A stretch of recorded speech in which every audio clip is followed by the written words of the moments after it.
Hello అండి, bagara rice ready అయిపోయింది. చాలా చాలా బాగుంటుందండి. చూడడానికి మనకు సింపుల్గా కనబడుతుంది, కానీ తిన్నప్పుడు అయితే చాలా టేస్టీగా ఉంటుందండి. మీరు ఒకసారి ట్రై చేయండి. హాయ్, అందరు బాగున్నారా? నేను ప్రేమలత మామిండ్ల అండి. ఈరోజు నేను బగారా రైస్ చేస్తున్నానండి. ఒక 3 గ్లాసుల రైస్ తీసుకున్నాను. ఈ గ్లాస్ తోటి 3 గ్లాసుల రైస్ తీసుకున్నానండి. 3 గ్లాసులు. ఓకే, తీసుకొని ఒక 10 నిమిషాల ముందు నానబెట్టి పెట్టుకున్నాను. దానికి కావలసిన ఓల్ గరం మసాలా అండి, నెయ్యి, గరం మసాలా. ఇప్పుడు ఒక ఉల్లిపాయ అండి, పెద్దది ఉల్లిపాయ, ఒక 10 పచ్చిమిర్చి, పుదీనా, కొత్తిమీరాకు. ఇప్పుడు స్టార్ట్ చేద్దాం. ఇప్పుడు నెయ్యి వేస్తున్నానండి. కొంచెం ఒక టేబుల్ స్పూన్ నెయ్యి అండి, ఒక టేబుల్ స్పూన్ ఆయిల్ అండి. ఇప్పుడు హోల్ గరం మసాలా ఇవన్నీ ఇందులో వేసేద్దాం.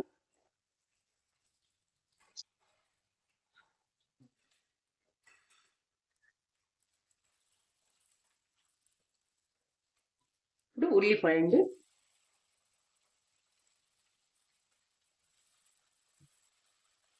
ఉల్లిపాయ, కరివేపాకు కూడా వేసేస్తున్నాను.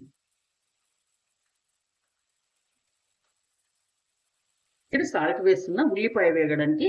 మళ్ళీ మనం రైస్ లో ఇది చూసుకోవాలండి. ఇది తెలంగాణ స్టైల్ అండి. బగారా రైస్ సింపుల్ రైస్ అండి, నార్మల్ రైస్ అండి. సింపుల్ గా చేస్తున్నాను. మీరు మా వీడియో చివరి వరకు చూడండి, మధ్యలో స్కిప్ చేయొద్దండి. చివరి వరకు చూస్తేనే మనకు తెలుస్తుంది ఎవరి వీడియో అయినా సరే. 10 పచ్చిమిర్చి అండి, 10 కట్ చేసి పెట్టుకున్నా ఇలా పొడవులా. ఇప్పుడు కాస్త పుదీనా, ఇది ముందు కట్ చేసి పెడతాం కదా, కొంచెం కలర్ చేంజ్ ఉంటుందండి. ఫ్రెష్దే కానీ మనకు ముందు కట్ చేస్తాం కదా, ఎంత తొందరగా అదే టైం కట్ చేసినా కానీ కొంచెం చేంజ్ అయితేనే ఉంటుంది. అలాగే కొంచెం కొత్తిమీర ఆకు వేసేస్తున్నా. కాస్త వేగనిద్దాం, ఒక 2 మినిట్స్ వేగాలండి. ఇప్పుడు టీ స్పూన్ అల్లం వెల్లిపాయ పేస్ట్,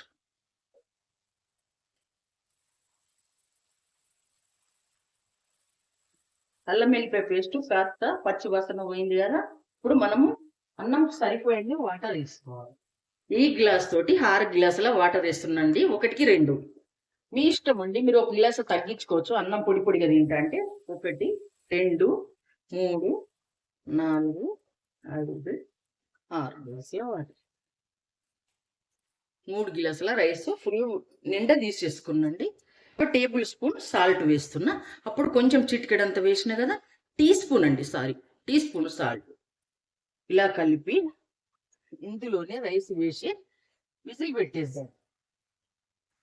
నేను డైలీ తినేది రైసు బాస్మతి రైస్ కాదండి. రోజు మనం ఏ రైస్ తింటామో అదే రైసు. మీకు ఏ రైస్ కావాలంటే ఆ రైస్ చేసుకోవచ్చు. బాస్మతి రైస్ చేసుకోవచ్చు, మనం డైలీ తినే రైస్ కూడా చేసుకోవచ్చు. ఈ రైస్ కూడా చాలా బాగుంటుంది. మనం సన్న బియ్యం తింటాం కదా, అందుకే నేను ఈ రైస్ చేస్తున్నాను ఈరోజు అయితే. ఇప్పుడు మనం విజిల్ పెట్టేద్దామండి. కావాల్సిన అన్ని వేసేసిన కదా, మనము ఒక 3 విజిల్ వచ్చినాక చెక్ చేసుకోవాలి. అయిపోతుంది 3 విజిల్లకు. నేను విజిల్ పెట్టేస్తానండి. హలో అండి, బగారా రైస్ రెడీ అయిపోయింది. చాలా చాలా బాగుంటుందండి. చూడడానికి మనకు సింపుల్గా కనబడుతుంది, కానీ తిన్నప్పుడు అయితే చాలా టేస్టీగా ఉంటుందండి. బట్టి సూప్ తోటి తినచ్చు, పప్పుచారు తోటి తినచ్చు, మటన్ సూప్, చికెన్ సూప్, ఏ దానితోటైనా తినచ్చండి. చాలా బాగుంటుంది. మీరు ఒకసారి ట్రై చేయండి. ఇవన్నీ కాజు అన్నీ అడుక్కు పోయినాయండి. మనం కుక్కలు వండుతాం కదా, కొంచెం అడుక్కు పోయినాయి. వేసినవన్నీ మీకు చూపించిన కదా. ఇప్పుడు మీకు నచ్చింది అనుకుంటా. నచ్చితే లైక్ చేయండి, షేర్ చేయండి, కామెంట్ చేయండి.